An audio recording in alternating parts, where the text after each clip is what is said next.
on a un témoignage percutant d'un ex-musulman. Ouais. Pour moi, Dieu était quelqu'un d'inaccessible, quelqu'un qui avait besoin de nos prières, qui avait besoin qu'on récite tous les jours, qu'il fallait faire.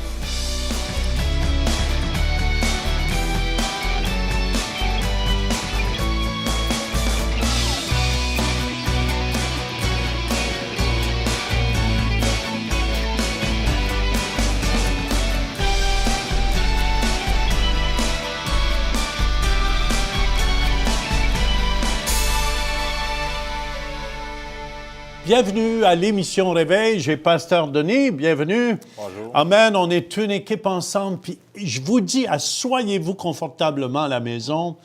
On a un témoignage percutant d'un ex-musulman qui s'est converti à Jésus. Jamel s'appelle. Jamel, et pour moi, c'est un des témoignages les plus puissants parce que ça démontre la gloire de Dieu là-dedans. Vous allez le voir tout à l'heure.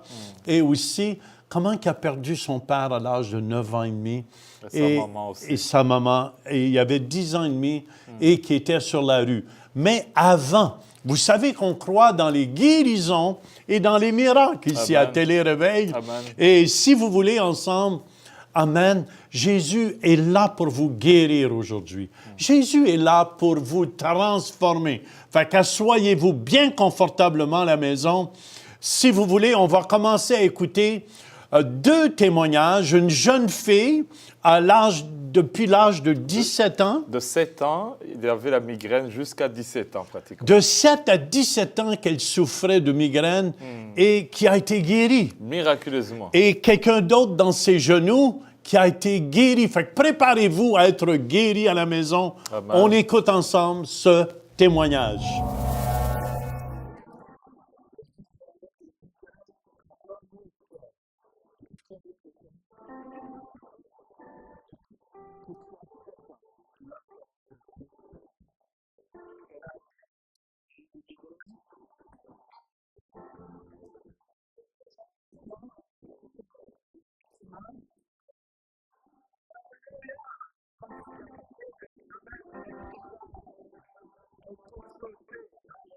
J'arrache ce mal par la puissance du nom de Jésus. Wouh! Merci Seigneur. Wouh! Wouh! Wouh! Puissance de Dieu. La puissance de Dieu agit ici.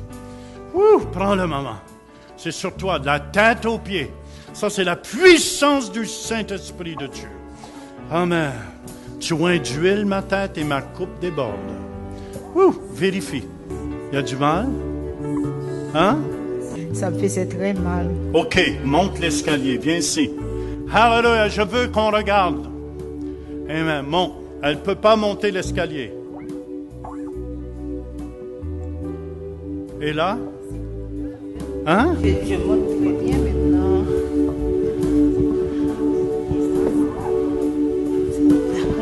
C'est un miracle de Dieu. Oui, ça va très bien, merci. Wouh! Comment on applaudit Jésus? Amen. Ce même Jésus, Pasteur Denis, guérit encore aujourd'hui. Amen. C'est merveilleux de voir la vie changer à cause d'un miracle. Et c'est ce qui m'impressionne toujours, c'est de voir la réaction des gens, voir comment les gens sont transformés. Amen. Et à la maison, Jésus veut vous transformer. Vous savez, le désir de Jésus aujourd'hui, c'est que vous soyez guéris aussi. Amen. Et si on va prier, Pasteur Denis, pour tous ceux qui sont malades à la maison, là. Préparez-vous à recevoir votre guérison aujourd'hui. Amen. S'il faut, placez votre main là où vous avez mal. Amen. Amen. Et on va prier ici, Pasteur Denis et moi. Si vous avez mal à l'œil, à votre œil, si vous avez mal à la tête, placez votre main sur la tête. Amen, amen, ou sur un genou. Et on va croire ensemble. Au nom de Jésus de Nazareth, j'arrache tout mal. Au nom de Jésus-Christ, je commande aux os de redevenir normales. Je commande à toute migraine disparaître au nom de Jésus-Christ. Amen. Aux oreilles de s'ouvrir, aux yeux de s'ouvrir. À tous les eaux de bien fonctionner au nom de Jésus-Christ. Recevez votre miracle à la maison. Et je veux vous encourager, faites un pas de foi. Faites un pas de foi. Bougez. Bougez. Faites ce que vous ne pouviez faire avant. Si vous ne pouviez pas déplier votre bras, dépliez votre bras. Au nom de Jésus. Penchez-vous. Amen. Il y a des gens présentement, Pasteur Denis, qui ressentent une chaleur. Alléluia. Et cette chaleur, c'est vraiment la présence de Dieu qui vient sur vous. Amen. Amen. C'est la parole de Dieu, c'est une promesse que la Bible nous dit que par ses maîtrissures, je suis guéri. Donc, c'est ma promesse à moi, c'est ta promesse. Reçois à cause de ce que Christ a fait dans votre vie. Amen. Amen. Et en signe de foi, même si tu ne ressens pas, même si tu ressens encore la douleur, remercie Jésus Alléluia. pour ta guérison. Merci. Très important ça. Amen. Qu'on apprenne à remercier Dieu pour notre guérison. Amen. Ce que j'aimerais partager, parce que on va revenir bientôt avec un témoignage, c'est miraculeux. Vous allez voir ce témoignage miraculeux, comment Dieu a pu prendre un homme, amen, et l'amener. Et j'ai larmes aux yeux chaque fois que j'écoute. vous allez voir, on va pleurer ensemble parce que c'est trop beau ce témoignage. Mais quelque chose que je retiens dans ce témoignage, c'est l'aspect familial. Familial, oui. Puis il y a un verset qui me vient dans le psaume 133, ça nous dit voici, oh qu'il est agréable, qu'il est doux pour des frères de demeurer ensemble. Amen. Pasteur Denis, je suis content que tu es mon frère. Amen, amen. Je suis content dans le Seigneur. Il n'y a pas de différence de couleur, vous savez. On est frères. Puis, qu'est-ce que je trouvais beau dans ce témoignage-là? Il disait, on était bien en famille. Vous savez, peu importe là où vous êtes nés dans le monde entier. Amen. Quand on se retrouve en famille, on dirait qu'on se sent en sécurité. Il y a quelque chose qu'on a grandi avec. Hein. Le fait qu'il trouvait le racisme dehors, il trouvait refuge à la maison. Le fait qu'il allait à l'école, il se sentait mal aimé. Mais en rentrant à la maison, il trouvait cet aspect que la parole de Dieu nous dit, la famille. Il se sentait mal aimé parce qu'il était musulman. Oui. Puis je veux dire à tous nos amis musulmans, on vous aime ici. On vous aime. Et lui, à cause de ce manque d'amour à l'école, de ce rejet à cause de sa religion, retrouvait refuge auprès de sa maman et de son papa. Et moi, en tout cas, c'est un des témoignages qui m'a le plus touché dans mon cœur, c'est de voir la grandeur de Dieu. Peut-être que vous vous sentez comme ça à la maison. Vous vous sentez rejeté, pas compris. Et vous savez, souvent, on est né dans une religion ici au Québec. Tu es né, papa et maman, souvent, sont catholiques. Fait que bébé est catholique aussi. Mais c'est pas au sujet d'une religion qu'on veut vous parler. C'est d'une relation avec Jésus-Christ. Et quand on a une relation avec Jésus-Christ, vous savez, pour moi, la religion fait beaucoup de guerre. Ma religion est meilleure que la tienne. Non, c'est la mienne qui est meilleure. Mais vous allez voir, celui qui est le meilleur à la fin de tout, c'est Jésus. Amen. Jésus nous aime. Jésus vous aime à la maison. Amen. Et moi, je veux qu'ensemble, asseyez-vous bien confortablement. On va aller écouter le témoignage de Dejam. Et vous allez voir Dejamel, qu'on dit. Oui. Originaire de l'Algérie. Originaire d'Algérie. Et on écoute ensemble. Je vais vous donner mon témoignage. Alors, j'ai mis des images. Je ne sais pas si on peut lancer la vidéo, là. Déjà, lancer juste la première image. Voilà, super. Merci à la technique. Alors, moi, je me présente. Je m'appelle Jamel. Mon nom, Jams. Jams, D-J-A-M'-S. C'est un surnom qu'on m'a donné quand j'étais tout petit. Tout petit, on me donnait ce pseudo, Jams, on m'appelait Jamel, on m'appelait Jams. Et un jour, quelqu'un m'a dit, tu sais ce que ça veut dire, Jams? Ça veut dire disciple de Jésus, ami des musulmans. Moi, je ne le savais pas. Alors donc, voilà, donc c'est dans les années 50, mes parents sont arrivés en France, parce que l'Algérie était encore française, et donc mes parents sont arrivés dans les années 50 pour venir travailler.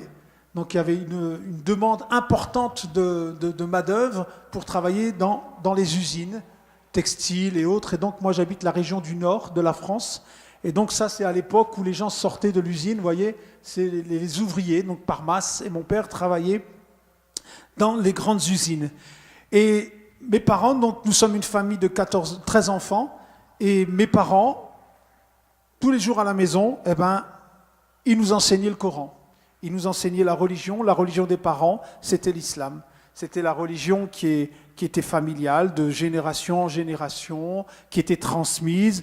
Et mes parents trouvaient bon qu'on fasse aussi des études du Coran, qu'on apprenne à connaître la religion. Et donc tout petit, eh ben, on s'appliquait. Le papa faisait venir un imam à la maison et après l'école, on avait des cours et puis on lisait, on apprenait l'arabe, on apprenait le Coran, on apprenait les prières, Et plus on apprenait, plus j'essayais de plaire à mon père, plus j'essayais de faire ce que mon père voulait. C'est normal, mon papa était musulman, c'est normal que je le sois. Et on me disait, en fait, tu nais musulman. Le fait d'être né dans une famille musulmane, tu ne peux pas être autre chose qu'un musulman. Donc moi, je trouvais ça logique. Et puis, tout petit, donc on apprenait, c'était dans cette grande maison. Donc voilà, ça c'était la maison d'époque, là c'était la maison où on a grandi, où on a appris, et la fenêtre qui est à gauche, c'est là-bas, pour vous c'est gauche, pour moi c'est à droite. C'est là où j'ai le bureau où l'imam venait tous les soirs nous enseigner. Et un jour, je me souviens que j'avais fait une faute de prononciation d'une sourate. Les sourates, c'est donc les versets. Et l'imam a pris une règle et m'a frappé fort sur la tête. Bon, ils ne le font pas tous, rassurez-vous. Celui-là, il était un peu trop, je sais pas, trop strict, on va dire. Mais il m'a tellement frappé que cette image m'a marqué. Ça veut dire que pour moi, l'image, c'était comme si Dieu était prêt à te frapper si tu bouges. Donc pour moi, c'est resté gravé parce que je ne sais pas si vous avez déjà reçu un grand coup de règle violente sur la tête, mais ça fait vraiment mal. Et puis, ce coup-là m'est resté comme un choc, comme un électrochoc. Et pour moi, Dieu était quelqu'un d'inaccessible, quelqu'un qui avait besoin de nos prières, qui avait besoin qu'on récite tous les jours, qu'il fallait faire le ramadan, qu'il fallait faire les prières, qu'il fallait aussi faire tout ce qui était convenu dans le Coran, la Mecque, c'est-à-dire le pèlerinage et tout ça. Et donc moi, je croyais en ce Dieu-là, mais j'en avais peur.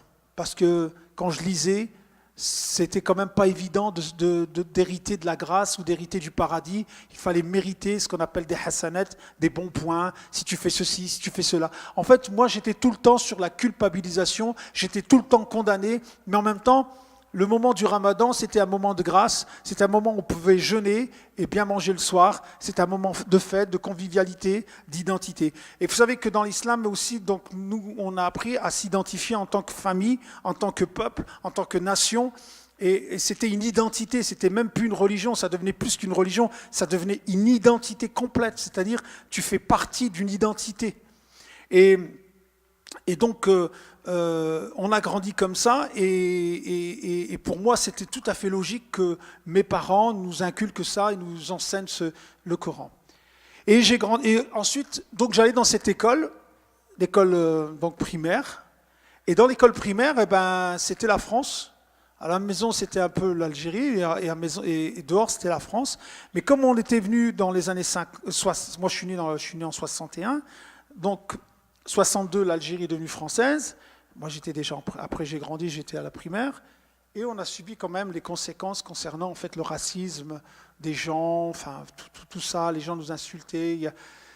Moi, j'étais un peu mal à l'aise de savoir, mais pourquoi on est venu en France. J'ai demandé à mon père pourquoi on est venu en France, pourquoi on n'est pas resté en Algérie.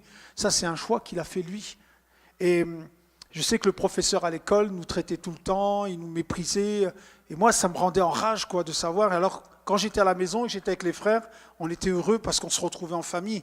Au lieu d'essayer de nous intégrer, on nous désintégrait complètement, quoi. On nous mettait à l'écart. Donc c'était comme si... pourtant, mon père était un homme honnête, quelqu'un de sérieux, quelqu'un de juste. Il pratiquait la religion simplement, sans embêter personne, quoi. Il aimait bien rendre service. Donc c'était quand même quelqu'un d'honnête et d'intègre. Et je ne voyais pas pourquoi on nous insultait tout le temps. Et puis... j'étais content de rentrer à la maison parce que ma mère nous préparait des bols de café au chocolat avec des biscuits. Alors quand elle amenait tous les petits frères et petites sœurs, on aurait dit les 7 nains, quoi. Enfin, c'est des grandes tablées comme ça, là. Et puis tout le monde était content, on rigolait, on se disputait, mais c'était beau, c'était la famille, c'était le moment convivial, c'était le moment heureux. Et moi, j'avais hâte de sortir de cette école pour courir à la maison et vivre ce moment chaleureux avec ma maman, avec mon papa, avec mes frères et sœurs. Et ce jour-là, ça ne s'est pas passé comme ça. Ce jour-là, il y avait une ambulance devant la maison. Et donc je reviens d'école, je cours et j'essaie de voir ce qui se passe. Peut-être qu'un gamin s'est fait écraser. Et puis j'arrive, et plus j'arrive, je vois que les médecins, les pompiers essayent de réanimer quelqu'un qui est au sol. Et alors je me dis, qui est-ce qui est au sol? Je me rapproche. Et là je suis sous le choc parce que c'est ma maman. Et ils essayent de la réanimer parce qu'elle vient d'avoir un arrêt cardiaque. À 45 ans, elle a succombé à un arrêt cardiaque. Et j'avais hâte d'entendre que les médecins disent « Bon, c'est bon, elle a juste eu un petit malaise et on va la ramener. » Et non, ils ne l'ont pas ramenée, ils l'ont ramenée plutôt dans un sac parce qu'elle venait de décéder.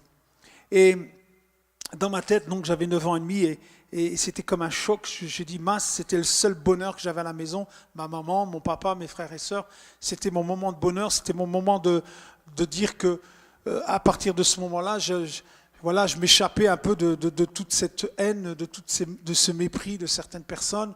J'arrivais à la maison, je retrouvais un semblant de bonheur, quoi. Et ce semblant de bonheur, il est parti dans la camionnette et il n'est plus jamais revenu. Elle n'est plus jamais revenue d'ailleurs.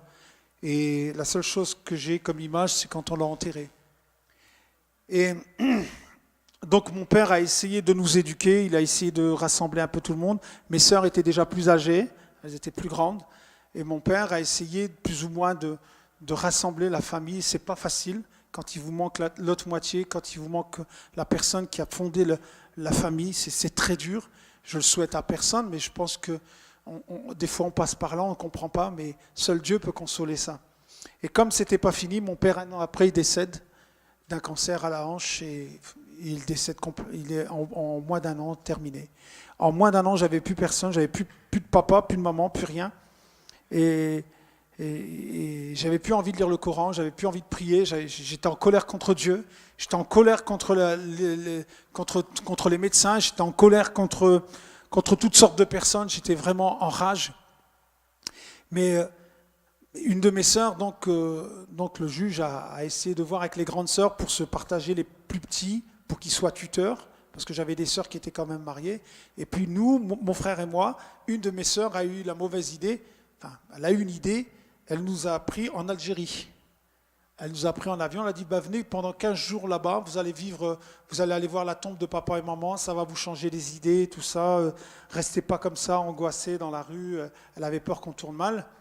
Et donc elle nous a ramenés là-bas, et quand on est arrivé là-bas à Alger, donc c'était à l'époque dans les années 70, d'accord, c'était 73, 74, 76, je ne sais plus très bien. Et donc on est arrivé là-bas, et quand on est arrivé là-bas, c'était un pays qu'on découvrait en même temps. On y allait avec mon papa et ma maman quand on était bébé, mais à cet âge-là, on découvrait le pays. Et voilà, donc on découvrait ce pays, et les gens, tout ça. On a été chez notre tante, au début c'était bien. 15 jours après, on se lève un matin, notre sœur elle n'est plus là. Nos papiers sont plus là, et notre tante nous met dehors. Et on se retrouve là, perdu dans la foule, près de Bab el-Oued, près de la Casbah, près du port. On se retrouve là. On a 10 ans et demi. On se demande ce qui se passe. Au début, on essaie de comprendre, non, elle va revenir. C'est juste un mauvais rêve. Le malheur va s'arrêter à un moment donné, il faut qu'il arrête. Il faut que la malédiction stoppe. Il faut que ça ne continue pas. Et là, dans ce port-là, on est là et on se demande ce qui se passe. On se demande ce qui se passe et on erre comme ça dans la rue. Et on essaie de trouver un endroit pour dormir. Et j'ai dit à mon frère, tiens, je vais aller au port pour m'embarquer dans un bateau, histoire de regagner Marseille. Et j'ai essayé souvent d'embarquer ici, là, dans le port qui est là. J'ai essayé souvent d'embarquer pour passer, mais c'était très dangereux, il fallait beaucoup d'argent. Et donc, en fait, qu'est-ce qu'on a fini par faire? Eh ben, on est parti près d'une station essence, on a soulevé le truc du garage et on a dormi dans cette camionnette. C'était une camionnette avec des bidons d'essence à l'intérieur. Alors moi, je sais que quand on nous a appris dans l'islam, dans le Coran, ou quand on apprend dans la religion, mais j'ai rien contre l'islam, moi. Je ne suis pas là en train d'attaquer ça, je suis simplement en train de vous dire ce que moi j'ai vécu et comment je l'ai ressenti. Et ce qui est écrit. Souvent, je voyais souvent les gens quand ils discutaient, il y avait une rancœur envers les Juifs. Donc on nous a appris à ne pas aimer les Juifs. Tout petit, on nous apprenait à ne pas aimer les Juifs. Et les chrétiens. Donc c'était deux ennemis potentiels. Et le reste, c'est des mécréants. Donc après, il ne reste plus personne à haïr, quoi. Donc les Juifs, les chrétiens et les mécréants. Après, il y a les animaux, hein. C'est autre chose. Donc, nous, on a dormi dans cette station essence, on a dormi dans cette camionnette, et le patron de la station, qu'est-ce qu'il a fait? Un matin, il est venu, il a soulevé la camionnette, et il nous a trouvés dedans. Il a dit, mais qu'est-ce que vous faites là? Et nous, on a dit, on ne sait pas, on est perdus. Il dit, mais vous allez mourir à force de respirer des vapeurs d'essence comme ça. Et oui, on ne sait pas où aller. Il dit, vous êtes les petits immigrés du quartier. J'ai dit, ouais, il dit, venez à la maison. Il nous a pris à la maison, il a demandé à sa femme de nous faire prendre un bain, il nous a donné du linge propre. Il a dit, écoutez, je ne peux pas faire grand-chose, je peux juste vous donner un souper. Et puis essayer de voir comment vous pouvez vous en sortir, histoire de voir un peu comment vous pouvez faire, quoi. Et puis à table, il nous dit, vous savez, moi je suis juif.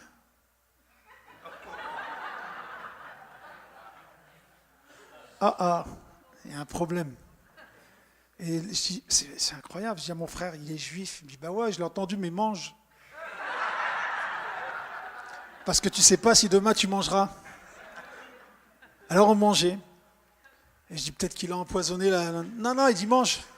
Même si empoisonné, on finira avec ce malheur. Et puis en fait, ce que j'ai compris, c'est que Dieu avait envoyé en premier celui que je considérais comme mon ennemi. Et puis donc là, il nous a pris et il nous a dit, écoutez, ce que vous pouvez faire de temps en temps, venir travailler un peu à la station, vous faire un peu d'argent, laver les voitures. C'est tout ce que je peux faire. Bon, histoire de dormir quelque part, histoire de trouver un endroit pour dormir. Des fois, on allait dormir sur la plage, au risque de se faire tuer. Et des fois, on allait travailler dans les champs de pastèques, 12, 13 heures. On chargeait des camions de pastèques, comme ça, avec d'autres personnes et tout ça. Et puis, de temps en temps, on allait dans les marchés, dans tous les marchés, là, comme ça. On essayait de travailler, on essayait de s'en sortir. On essayait de survivre. Moi, j'ai un fils aujourd'hui qui a 19 ans et quand je l'ai vu grandir, il a eu une PlayStation, il a eu une Xbox. Après, il a fait ses études, il était chouchouté, protégé, aimé, béni, rebéni. Et quand il fait sa petite crise d'adolescence, ma femme a dit, c'est sa crise d'adolescence. Je dis, mais je ne sais pas ce que c'est que de l'adolescence, moi. D'où ça sort ce truc? Je vous assure, j'ai essayé de regarder dans la parole de Dieu où il était marqué crise d'ado. Parce que moi, je suis quelqu'un qui regarde que ça maintenant. Quand quelqu'un me dit quelque chose, attends, où c'est écrit? Alors il me dit, c'est une crise d'adolescence, il va se passer. Je dis, mais c'est marqué où? Il va se prendre une raclée, c'est tout ce qu'il va avoir. Moi, il n'y a pas de crise avec moi. Il faut que tu marches. Et donc, moi, j'ai dû être un homme tout de suite. J'ai pas eu le temps de dire, je vais faire ma crise. Vous croyez que j'ai le temps de faire ma crise, là? Attendez. Jamel, quel beau témoignage. Et vous allez voir, la semaine prochaine, ça va être la suite. On va la continuité de ce témoignage. Mais ce que je trouve beau là-dedans, vous savez, moi, je me souviens quand j'étais jeune, Pasteur Denis, parce qu'il parlait justement comment c'est un Juif qui l'a accueilli. Oui. Moi, je me souviens quand j'étais jeune, mes parents étaient catholiques et tout, et quand on entendait parler que quelqu'un était protestant, Oui. nos parents nous avaient instruits presque d'haïr, je m'excuse, d'haïr les protestants. Oui. Et lui, Jamel, ce que je trouve beau, il avait entendu parler contre les Juifs et les chrétiens, Les mécréants, les incroyants. mécréants, Oui, oui. et qu'il fallait les haïr, ces gens-là. Et C'est l'humour de Dieu de tomber dans les mains d'un juif encore. dans la main d'un Juif, parce qu'on n'a pas choisi là où on est né. Eh ben, Tu n'as pas choisi d'être né en Non, Afrique, non. au Burundi. Non, non, ici au Québec, c'était plus les Français, les Anglais. De l'autre côté, en Afrique, c'est autre chose. C'est plus radical qu'ici, entre les tribus, entre les villages, entre les différentes familles. Mais ce que je trouve bon dans ce témoignage de Jamel, c'est de voir combien Dieu peut utiliser des circonstances pour nous amener à l'aimer, à comprendre sa personne. Moi, vous savez, qu'est-ce que Jamel a vraiment fait dans mon cœur? Il m'a appris à aimer plus les musulmans. Et Ouais. il a vraiment produit quelque chose dans mon cœur face à tout ça. Parce que avant, je dois être honnête avec vous, j'avais de la difficulté quand je voyais quelqu'un avec un chiffon sur la tête ou un voile sur la tête. Et là, on dirait Dieu m'a donné plus d'amour. Amen. Parce que dans le fond, Jamel n'avait pas choisi d'être né là. C'est pourquoi la Bible nous dit que Dieu a tant aimé le monde. C'est Le vrai. monde a besoin de l'amour. Que C'est- tu sois... Oui. Justement, le monde a besoin de cet amour de Jésus. C'est pour ça, ici, au Centre Réveil, Ouais. c'est ça qu'on fait. On veut télé-réveil, on veut répandre cet amour de Jésus. Que tu sois juif, arabe ou africain ou québécois, ce que je ressens, c'est le monde a besoin de voir l'amour en action. En le voyant, un petit repas, ça réchauffe le cœur, Ouais, c'est vrai. ça change la manière de voir le monde. Et c'est ça qu'on retrouve ici au Centre Réveil.